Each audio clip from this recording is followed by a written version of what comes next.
Today, I have with me on the show Dr. Cori Stern, and I am delighted to have her as a guest. I know you're going to enjoy this conversation as much as I'm enjoying recording it. Dr. Cori Stern has been helping people restore and optimize their health naturally since 2001. Her passion for alternative medicine grew out of a sick childhood characterized by a very poor diet, incessant chronic infections, and never ending cycles of antibiotics. At the young age of 15, she decided to take charge of her health, take it into her own hands, and she began to self study topics like the gut brain connection, toxins, and how diet impacts a person's well being. Later in life, upon realizing her childhood dreams of helping those who suffer heal naturally, she decided to become a chiropractor at age 32 and graduated at 37. She now assists people all over the world with overcoming health challenges and advocating for their health care. Dr. Cori Stern oversees a busy private practice where she also educates other chiropractors on how to achieve the same results with their clients. She is the creator of the Dr. Cori Stern Take Control of Your Health channel, known for its bite sized information on a wide range of health topics. Dr. Cori, welcome to the show. Thank you, Carol, for having me. I've been following your show and learned a lot from it, so I'm honored to be a guest also. Oh, that's great. Thank you so much for sharing that with me.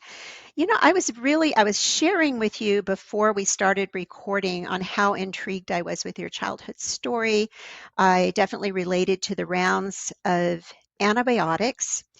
And I was thinking about how unique it is that you were 15 years old. And this was a period of time where people were just beginning to discover this more natural approach, integrative approach, but it hadn't really caught on. So I wonder if you could walk us through what brought you to being 15 years old and discovering, studying all these topics. I mean, the gut brain connection, I know I was completely unaware of that until much later in life. So if you can just kind of walk us through what that was like and how also were you able to implement? Because I think of being 15 and I'm like, boy, I didn't have much of a say about what was going on in my house at the time. I just start my story when I was a fetus in my mom's uterus, because that's where literally your body gets made, right? So the material that your body is made out of starts there. So both of my parents grew up on junk food. I'm third generation American, so when processed food was introduced into this country, really got heavily moving in the 1920s. So that's when my great great grandparents came here. Well, some of them came here before that, but so my great grandparents were, very happy that they didn't have to work as hard to make food and made a lot, just started buying and eating a lot of processed, what I call processed products. So all processed products have chemicals and toxins in them. So my parents were raised on that. And my grandparents were raised on it. My parents were raised on it. And that's what they were eating when I was conceived. And to make matters worse, both of my parents were heavy smokers, both cigarettes as well as marijuana. So this is 1963 when I was born, and there was not yet the warning label on cigarettes that they were, dangerous for pregnant women. So I'm sure my mom did other bad stuff too. And so as a child, I was always sick. I always had infections, throat infections, ear infections, bladder infections. My too, we were both always sick. And I was always on antibiotics. And I thought it was normal. I thought this is, all kids were taking this pink bubblegum tasting liquid medicine and chewing on baby aspirin. To me, baby aspirin was like candy. And I continued on this way and being fed garbage food my entire life. I mean, when I say garbage, my breakfast was a sugary cereal or chocolate milk. My lunch was peanut butter and jelly on white bread with, some kind of processed dessert like ring-dings or yodels, and a can of fruit juice. And then I would come home from school. I was what's called a latchkey kid. My parents worked, so I was alone after school, eating Chips Ahoy and drinking soda. And then my mom would usually bring home some kind of fast food for dinner, like McDonald's or Burger King or Kentucky Fried Chicken. So, and then we had dessert. So that's what I ate. And after 15 years of eating like this, I found myself with a strep throat infection that would not resolve.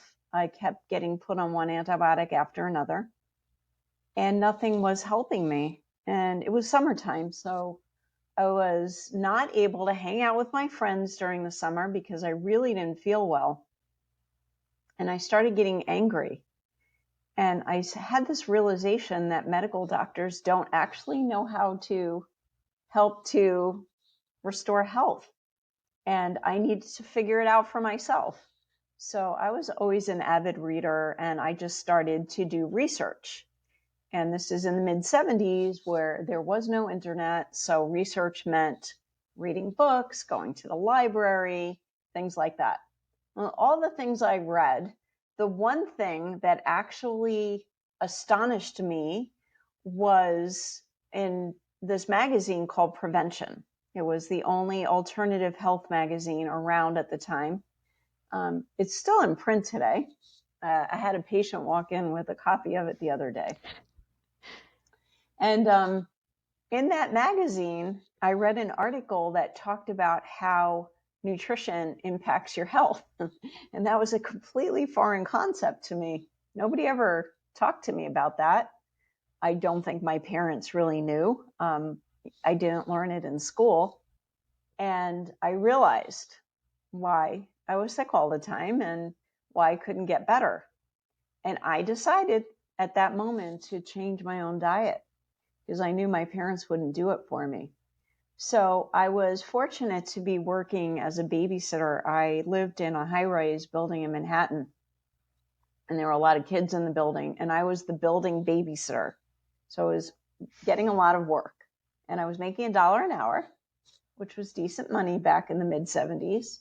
And I just saved up all my money, and I went to the local health food store and started buying my food there. And I completely eliminated sugar and white flour and anything processed, any chemicals from my diet. And at that health food store, they had a book rack. You remember those spinning book racks with paperbacks on them? You don't see those too much anymore. And I started looking at the books, and I found a book called Back to Eden. And this was written in the 1920s. And it's like an herbal Bible. It discusses every single herb on planet Earth and its therapeutic application. So I was just obsessed with this book. I had a great memory. I would read and remember everything I read, and then I would buy the herbs and started making concoctions in my bedroom and drinking them. Long story short, between changing my diet and taking some herbs, I cured myself of my chronic strep throat, and I restored my own health. I stopped getting sick. And I had, the seed was planted in me, the idea of maybe one day helping other people to be able to restore their health naturally using nutrition and the things that God has given us on planet Earth to stay healthy. I was really interested in that idea. At age 15, I felt intimidated by going to any kind of medical school, so I ended up becoming a medical social worker. I still wanted to help people. I was helping families with chronically ill children to get services so they can take care of their children at home. And then on my 32nd birthday, I woke up and I said, wait a minute, I'm supposed to be doing something else here. I want to help people in a bigger way. And I went to my chiropractor that day for an adjustment. And while I was getting adjusted, I just looked around the room and I said, this is what I'm going to do. And I just applied for chiropractic school that day. And the rest is history. I graduated. I was almost 38, but I didn't waste any time. I just opened up my own business and started rocking and rolling. And since then, I've literally been able to help thousands of people do exactly what I did for myself. Wow, what an incredible story.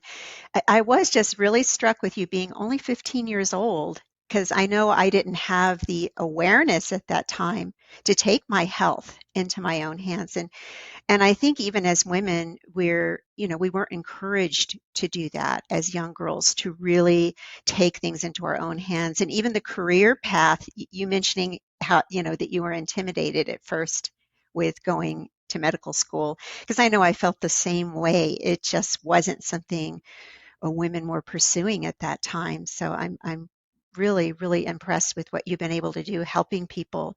Do you find yourself educating parents that perhaps have children that are going through something similar to what you went through? 100%. So the most important thing that I think I do is actually help the next generation and future generations, right? So I see it this way. If I start with a woman who is of childbearing age and I get them really healthy and educate them about nutrition, then we know that we're going to be able to actually make a healthier baby. And we're educating, I prefer to educate them before they actually get pregnant, so that their body is made out of better stuff and the baby is going to be made out of better stuff. And then we continue on with the baby after the baby is born and giving them whatever support and data that they need to keep the baby healthy. And then what I've seen, because I've been doing this long enough now to see it, is that then that baby, as they become an adult, Mhm. already has all the information and they're healthy, and then they create another healthy generation. So I think this is critically important because with each generation, um, the population's getting sicker. Mhm. And in fact, infertility is on the rise. So we're getting to the point where we're either producing a sicker next generation or we're not producing anything. So being able to literally create healthy children is one of the most rewarding things that I do. I love helping a woman through a pregnancy, and then and I have a lot of them. I have a lot of pregnant women and newborn babies that see me as patients. Oh, that is beautiful. I love that because it does really start before childbirth in the womb. I was even hearing, and I wish I could remember the doctor's name, he was talking about the prevention of Alzheimer's. And he was saying we need to be thinking about this all the way back. Don't be thinking about it when you're 40 or 50, but this starts right at birth. Starts right away taking care of our brain health. And as you were talking, I was thinking about that. And then also just that intergenerational connection, I think being able to bring forth, be a mentor, first of all, and then those women, men and women, become mentors for that next generation is so key. Now, are you ever met with resistance? Because I know sometimes when I talk about these things like the food supply and the toxins, people's eyes will just kind of roll back in their head. I don't know if it's really resistance or not wanting to hear it or acknowledge it, but do you run into that?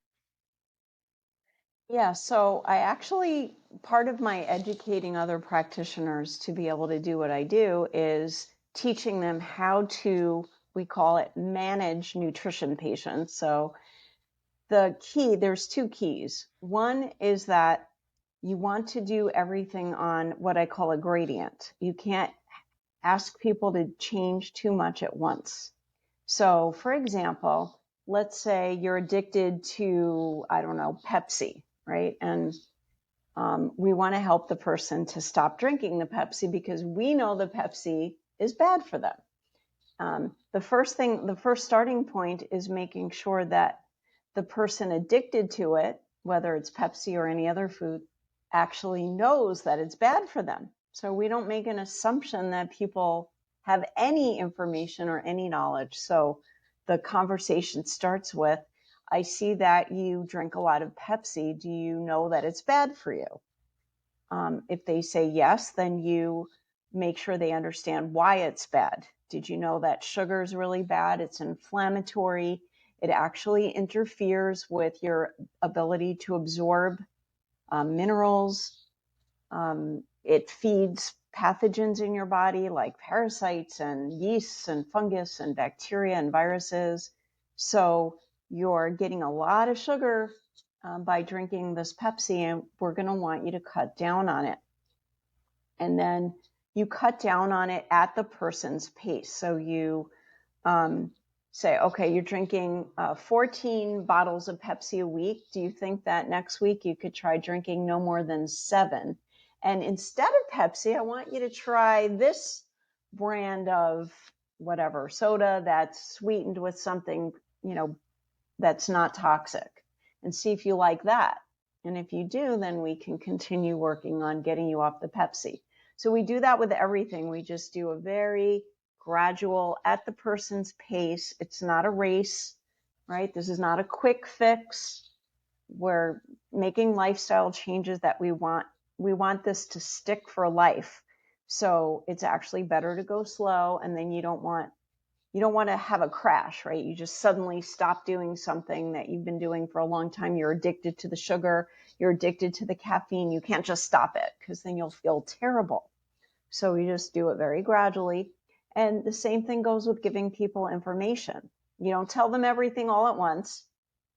So that's actually why I started my health channel, was so that I can explain this problem. So explain why fragrances and products are really toxic, and start thinking about that. Start identifying what products you're using that have fragrance in them, and what you can change them up with. So when you're finished with, let's say, this fabric softener, what can you replace it with that's not as toxic?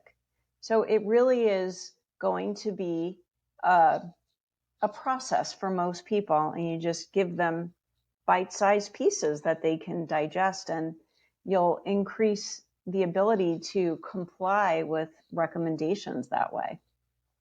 I agree with you 100% because and I think too, when we're in as a health coach, a practitioner, a doctor, we want to give them all the things. I know when I first started out, I want to give them the whole for everything, and I quickly learned, that's overwhelming, and then people do nothing. It's like this paralysis by analysis where it's just too much at once, too many changes. So I agree with you there.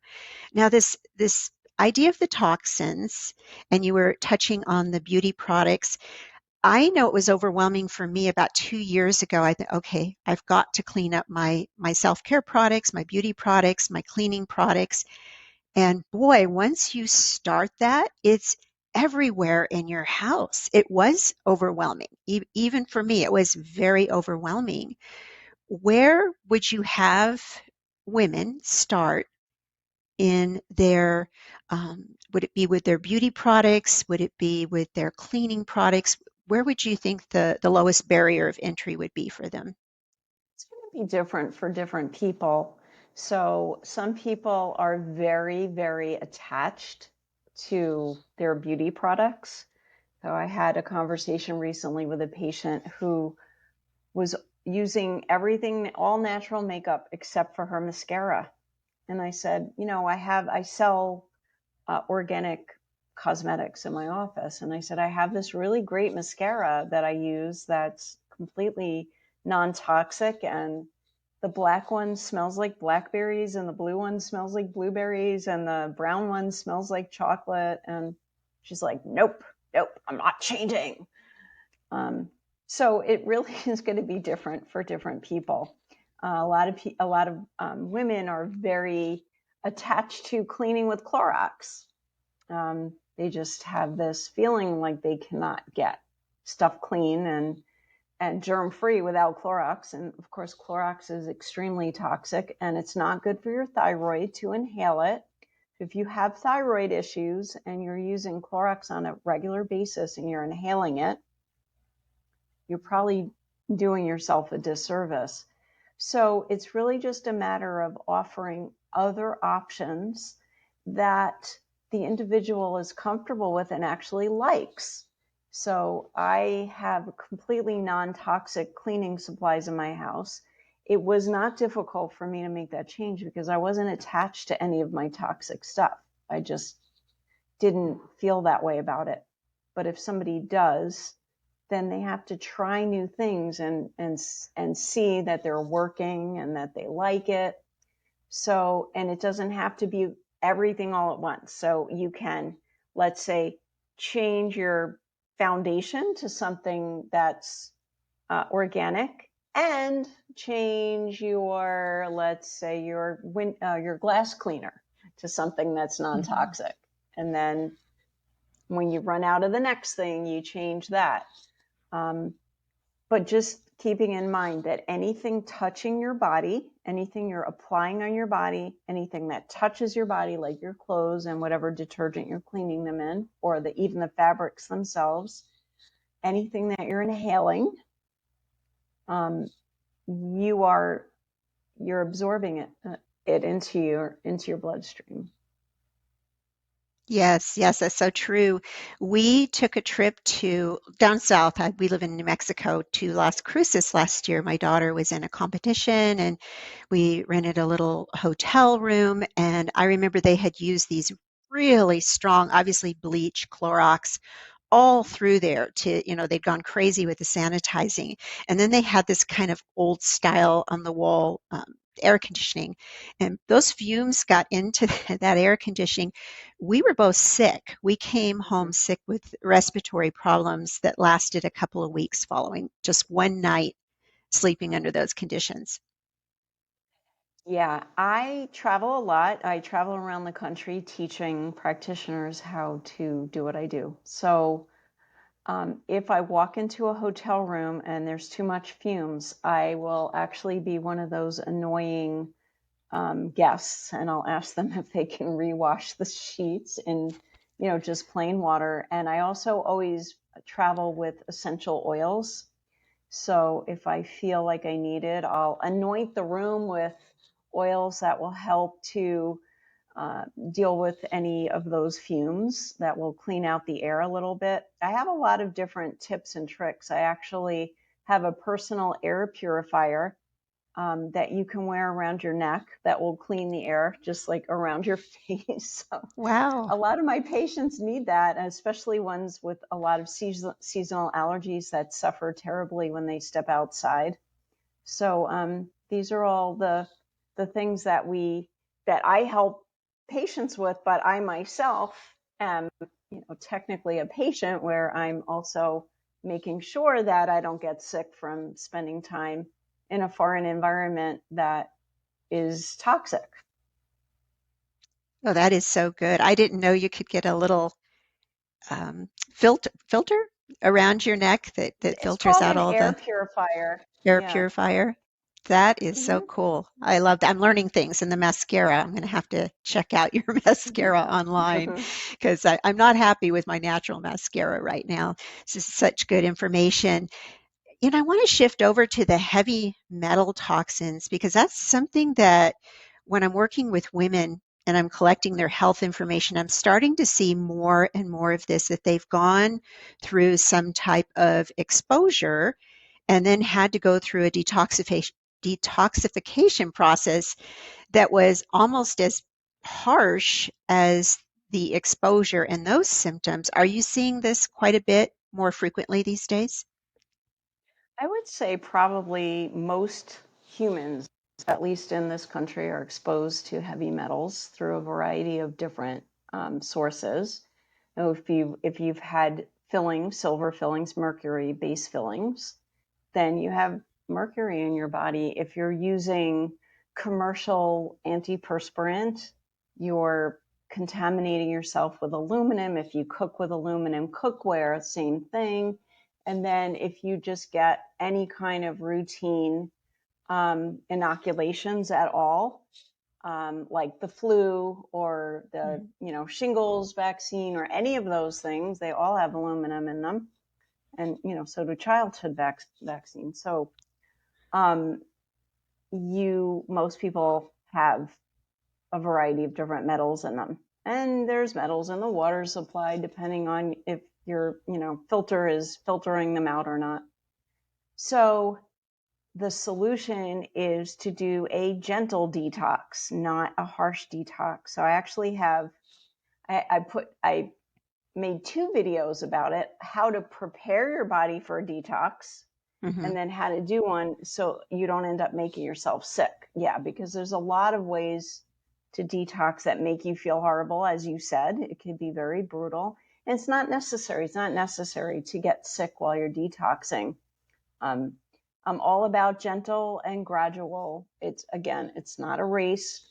And then the other part of it is to start avoiding exposure. So if you are using an antiperspirant with aluminum in it, you're going to need to change it. If you're cooking with aluminum cookware, you need to change your pots and pans and things like that. So reduce your exposure as much as possible, and then gently start to clean it out. You don't have to get it 100% out usually, and different people run into different issues. So the liver is one of the primary detox organs. So some people's livers work better than others. Mm-hmm. So depending on how your body responds, you would maybe want a little more liver support while you're doing a detox. If you're constipated, that's a different problem, because you can't really eliminate toxins if you're not pooping, because that's how they leave your Mm-hmm. body. So those are the kinds of things that we have to address if you want to be as clean as possible. And it's not just metals, it's chemicals too. So on those videos, I give some solutions, some suggestions for how you can prepare yourself and then get started. And sometimes you have to do it in bits and pieces. So you do a detox, you reduce your toxic load, and then maybe you do another one, and so on. You don't have to do everything all at once. No, that's really good advice. And I'm sure you noticed that some people just detoxify. Like you said, you hit on the fact that some people's livers work much better than others, and maybe some people's detoxification pathways are functioning far better than others. Well, I had recently had a client with mold exposure, and she had such a severe reaction, and her practitioner told her that it was like, I think, 30% of the population that would react that severe. Yeah, yeah. I have a video about that too. I interviewed a mold expert. It's a huge problem. One of the things that's happening is the way buildings and houses are being built now, the material in the wall, if it gets wet, it doesn't dry. So that's can create a situation where you don't know you have mold. I'm constantly asking patients, have you checked for mold? Are you sure you don't have any mold? Can you buy an at-home mold test and verify that you don't have it? Because some people can have a very severe reaction, become very critically ill, and other people just have low-level chronic symptoms. But either way, it's something that needs to get addressed. And then as far as, yes, the liver detox pathways, there are actually minor genetic, we call them SNPs, SNPs, minor genetic, let's say, alterations, where sometimes your liver detox pathways don't work as well as they could. And that can happen with really any pathway in the body. And you would never know it unless you went ahead and got genetic testing. It's available, it's expensive. I don't think it's necessary. You kind of figure it out by default. You're trying to detox and you don't feel good. Well, we got to find a different pathway to get the stuff out. Keep it simple and inexpensive. Yes, the genetic testing is expensive. I was fortunate enough that I had a company reach out to me a couple of years ago and said, would you like to try this? And so I did some of the testing and found that actually my detoxification pathways are work pretty good. So that was that was Great. good. And I do well when I have done a detoxification. I don't tend to get the symptoms that I hear other people get when they're going through that process. So there's definitely differences. Now, with gut health, because I know that was one of the things that you began to study when you were 15 years old, I'm sure you've seen a huge increase in the digestive problems that well, I work primarily with women that women are having, but men too. And what are you seeing, and how are you diagnosing these problems in your patients? Yeah, it's one of the most common complaints that people come in with. Bloating is a huge one. Yeah. Bloating, digestive pain, bowels not working properly, whether that means that they're constipated. And constipation means that you don't empty your bowels every day. The joke that I make when I'm teaching other people how to do a good history, if you ask someone, how are your bowels? And they say, fine, I go every week, right? Because Oh, to them, that's their normal. So yeah, fully emptying your bowels every day. So there's so many symptoms that people are having, so many. And it's getting worse and worse. And there's so many contributing factors. So one of the factors is what I suffered with was overexposure to antibiotics. So the antibiotics kill bacteria, but they also kill the good bacteria in your gut. And more and more is becoming known about the good flora in your body. It's not only in your gut; it's all over you. It's on your skin. You're covered in good bacteria, and you have to keep your bacteria healthy and happy. You have to keep them happy. So the truth is that we're supposed to have hundreds of species of these good guys in our gut, and most people have like maybe less than 20 in wow. today's world. So the combination of any exposure to antibiotics in the past or other medications, there's so many other medications that people take for a variety of different health issues that impact on gut flora. One of the most popular medications that people come in on when they have gut complaints is they're called proton pump inhibitors. People think of them as antacids, things like Nexium and Prilosec. That actually completely imbalances your gut flora. So reflux is a very Hmm. common problem. People think that reflux means that they're overproducing stomach acid, and the stomach acid comes up into their esophagus or even into their mouth. And these antacids suppress your stomach's ability to produce acid. But you can't digest your food and you can't absorb your nutrients without the acid. That's why it's there. It serves a very important purpose. So that completely imbalances everything when you're taking those drugs. And long-term use can lead to dementia because you're not digesting your food and absorbing your nutrients. So one of the things that I have found is that when people complain of reflux, it's not always stomach acid. Sometimes it's bile from the gallbladder. It's the gallbladder is the problem. And the digestive tract is very I guess you could say complicated. There's a lot of moving parts to it. You have a stomach and a small intestine and a whole bunch of different parts of a large intestine. And then you have the liver and the gallbladder play a role, and the pancreas plays a role. So there are a lot of different organs that have to talk to each other. So drugs are one of the main factors that can create damage in your gut. And so is glyphosate, which is the chemical found in Roundup, the weed killer. Glyphosate is very damaging to the gut. It actually, I've seen so much gut damage, people literally developing holes like ulcers in different parts of their intestines. And we narrow it down to glyphosate exposure. So the food supply is very badly contaminated with glyphosate.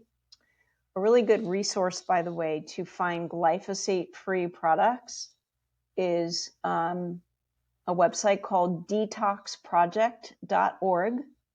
And what they do is they will test products. So companies will send in their products and they'll test them. And if they're free of glyphosate, they'll put them on their glyphosate-free list, and they'll give them a label on their food. So definitely avoid eating GMOs, genetically modified foods, because they all have glyphosate in them. And organic is better because it's less likely to be contaminated. And I have a whole video about collagen. So women our age very often are taking collagen to restore our skin health, our hair, our skin, our nails. It's also good for your bones. Really good for women over 40 to take collagen, and because your body produces less and less of it. By the way, collagen is the most abundant protein in your body. So not only your hair, skin, nails, bones, your muscles, your joints, your ligaments, and even your blood vessels have collagen in them.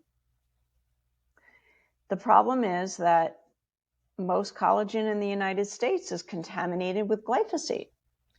So detoxproject.org will give you the collagen products that don't have glyphosate in them.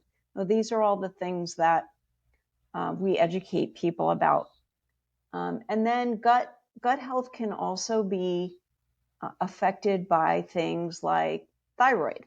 Your thyroid has a lot to do with digestion. People who have low functioning thyroids are often constipated. People with over functioning thyroids they have loose stool. So they're not absorbing their nutrients as well. There's a lot of different organs that affect your digestion. Your adrenal glands. Many women have adrenal gland burnout. The adrenal glands are I call them your stress glands. They affect your digestion. So you see a lot of people walking in with a diagnosis of irritable bowel syndrome. And what they really need is some nutritional support for their thyroid or their adrenals. And voila, their digestion starts working better. But if you do have inflammation in your gut, it's fixable. You don't want to symptom manage it. You want to reduce your intake of inflammatory foods like sugars and processed foods, and take some good quality supplements that help to repair the lining of the gut. So I have multiple videos about that topic just because it's so prevalent. Mhm. Oh, it's a real problem, and I do see it so much in women. And this IBS, I call it bucket. It's like everybody gets kind of dumped in there. Women will come to me, and that's one of the first things they'll say. Well, I can't eat vegetables because I have IBS. I hear that quite a bit, and it's just almost like they don't know what to do with these women. And so, yep, that's what I was told in my 40s when I started having digestive problems. It's like, oh, you have IBS, like it was nothing. And in It's one of those reality, umbrella. Yeah. yes, very, very frustrating. And I think there's I was thinking of this as you were talking, such a disconnect where we go to this doctor, the gastroenterologist, and then we go to the rheumatologist, and then we go to somebody for the thyroid, and then the family practitioner's in there somewhere. And none of these individuals are communicating. But as you were speaking, the way one system affects the other, the adrenals, the thyroid, all of it working like an orchestra, an integrative approach would make so much more sense. Yeah. I talk about this all the time because patients will come in and say, I went to the rheumatologist and they told me that I probably have this diagnosis, but then they go to the neurologist and they're told that they have something different. It happened with, I have a new patient recently who she was hospitalized because she had apparently had a blood clot in her leg, and she literally had all these different doctors in the hospital, in the same hospital, tell her what was wrong with her, but they all had a different diagnosis. There was no Mm. cohesion even amongst the doctors that were working on her case. So one of them told her she had cellulitis, which is an infection of the cells in her leg. And then another one said, oh, you probably have cancer. And then another one said you had blood clots. And they were all wrong. Um, so now I'm working with her and we're going to get to the bottom of it. But wow, I mean, they really scared the poor lady. They told her, oh, you probably have cancer. And she didn't. Yeah, it's just some of what we're seeing is insane. I have a lot of stories like that. Hmm. I bet, because probably by the time people come to see you, they've been through the gamut. They've been to this specialist and that specialist and trying to get to the bottom of why they feel the way they feel. Yeah, people who seek out alternative or integrative or holistic are either victims of the conventional medical system where they got shuffled around from one doctor to another, put on one medication after another, and nothing helped them. Or they're people who just want to avoid pharmaceuticals because they already know that there's no such thing as a drug without a side effect. And more people are coming in now and saying that I don't, my doctor told me I have high cholesterol. I do not want to go on a cholesterol medication. Can you help me? Things like that. So I've been doing this for 23 years. And over the years, I'm seeing more and more people who are walking in just saying, I don't want to do anything that involves taking pharmaceuticals. So that makes me happy because pharmaceuticals don't do anything but suppress your symptoms. They don't fix anything. If you have high blood pressure and you take a high blood pressure medication, it forces your blood pressure down, but it doesn't actually fix the reason why you have the high blood pressure. But the truth is the reason is fixable. So it's just getting to the underlying cause and restoring the whatever the dysfunction is to being functional. Yeah, I feel like we're right on the cusp of moving into more of a more functional approach. We're definitely not there, but I listen to Peter Attia a lot, his podcast, The Drive, and he talks about 2.0 medicine moving to 3.0 medicine. And basically, it's just like you said, it's more of a preventive approach and getting to the root cause. Like, okay, what is causing your autoimmune your symptoms rather than just treating it with a medication? Exactly. And I'll tell you that when drugs first started being invented, the invention of antibiotics was so revolutionary because a lot of people are dying of infections. And back in the days when the sanitation system, the infrastructure wasn't what it is now, where, there was a lot of, let's say before cars, there was a lot of horse manure in the street. And people didn't always have indoor toilets that flush. So there was a lot more bacteria exposure. And so antibiotics saved lives. But then from there, um, once sanitation was in place, the concept of developing drugs to treat health conditions was still applied the same way as if people were still getting sick from bacteria. And what people get sick from now is lifestyle.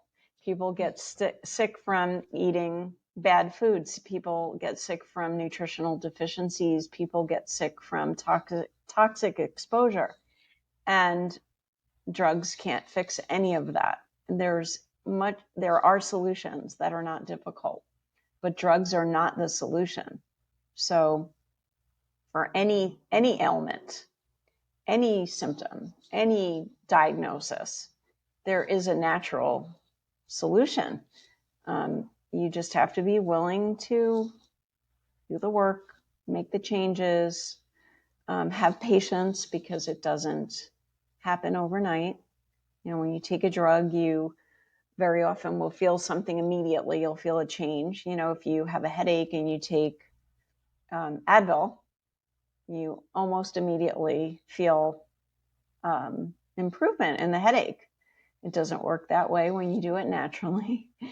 We want to find out why you have the headache and make the causes of the headache go away.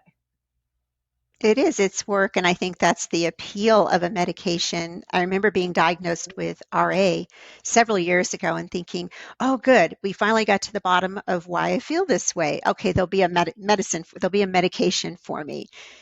And not realizing, oh, you've just started, and that medication isn't going to fix, it's not going to cure what was happening in my body. But I didn't realize. I thought, okay, here's the answer. So I think a lot of people feel that way. Yeah. Well, that's true, and that's what they're led to believe that. So Hmm. that's what we're taught. That's what we're taught. We're taught that if you are not feeling well, you go to a medical doctor, you get blood work, or you get diagnostic imaging, you get a diagnosis, and then you get a drug that suppresses your symptoms. You might think it's a cure. I mean, that's like looking at chemo with cancer. So it's widely believed that that's a cure, and sometimes it is, but that's if it doesn't end up killing you. So, by the way, as far as your RA, I hope you're doing better. But you should watch my video on autoimmune, because it's so well understood by the holistic health community, and I have so many patients with RA, with lupus, with ulcerative colitis, and all these other autoimmune conditions, Hashimoto's thyroiditis, that actually don't have it anymore. It is possible actually to cure it naturally. That's great. That's great. I'm going to check out that video for sure and refer my clients over there as well, because I've seen an explosion in autoimmune just among people I know and people I work with, where it used to be something that was rare. Like they used to say, oh, rheumatoid arthritis, it's very, very small percentage of people get this. And now I feel like everyone I meet has some type of autoimmune symptoms or disease. Well, it's true, because I actually track all the statistics on these cases. So autoimmune conditions are on the rise, as is diabetes, as is cancer, as is infertility. So, the question is, why is this happening? And it's a twofold answer. Food is becoming more and more and more toxic and less nutritious. And when you're nutritionally deficient, one or more of your organ systems is not going to work properly. And also the toxic load to our bodies is increasing and actually poisoning us. So this is the way I like to explain it simply to people. Your whole body is made out of cells. Every part of you is made out of cells. Your brain's made out of brain cells. Your skin's made out of skin cells. Your heart's made out of heart cells. and your cells are constantly dying. And the reason why you're not dead is because you're always growing new ones. But where does your body get the material it needs to grow the new cells? And the answer is from food, from nutrition. But if you're eating bad food, then you're growing bad cells. And one or more things is going to stop working properly, and you're not going to feel well. You're going to have symptoms, and it can be any symptom. It can be symptoms of rheumatoid arthritis or thyroid problems or digestive dysfunction or low energy, just not feeling your best.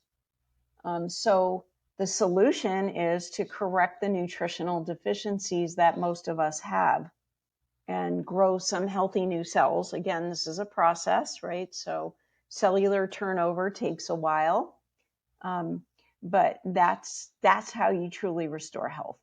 That's true health restoration, is basically you're growing somebody a better quality body and then, reducing their toxic load. It's so important, the work you're doing, the education, because I really feel that that's key. The changes just aren't going to come from the top down. They're going to have to come from kind of a grassroots approach from I call it from the bottom up instead of the top Mm-hmm. down. And education is such a key piece to this because people need to be aware. They need to know. That's correct. And that's actually why I started my channel. I didn't really want to do a show. I felt like I didn't want to put myself out there and expose myself, but it feels like it was a sort of an assignment from God. Yes. And I had to do it. I argued with God, and God was like, "You're going to do this." Um, but it's been great because I feel like I've helped to wake up a lot of people. I get some amazing emails from viewers that just say, I watched your show on diabetes and I did what you said, and look, and they'll like send me a photo of what their blood sugar is and how much it's improved. And I'm like, wow, I never even met this person, and I ended up helping to maybe save their life. So that's why, that's the only reason I really do it. I don't make any money from a YouTube channel. I just do it because I feel a joyful obligation. Well, thank you for the work you do because it is so much needed, and I'm glad you took God's assignment. I know how that can be when you're called to do something. It's like, no, I don't want to do that thing. So that is Right. amazing. I love it.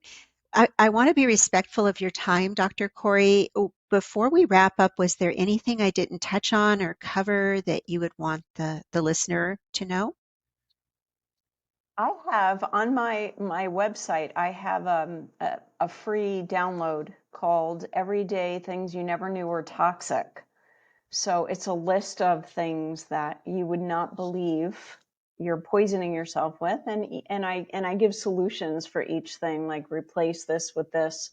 So I do encourage everyone to grab that list. And my website is drcori.com, drcori.com.